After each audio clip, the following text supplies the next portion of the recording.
Şimdi yokluğunun ertesi, sensizliğe gözlerimi açtığım ilk sabahım. Kuşlar ötmüyor artık eskisi gibi. Güneş içimi ısıtamayacak kadar soğuk.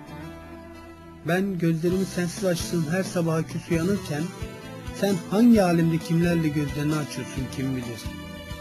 Kim bilir hangi duygular içinde uyanıyor, hangi sabahlarda anlıyorsun adını.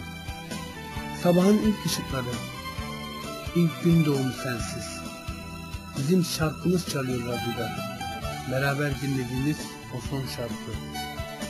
Akarken gözyaşlarım içimi usul usul, için için kanarken yüreğim ve sensizliğe mahkum olduğumu düşündükçe nefesim kesiliyor, boğazım, dilim.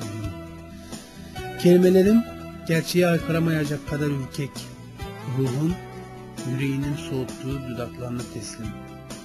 Bilmiyorsun sevgilim, sen öl desen ben öleceğim. Sen öl desen ben öleceğim.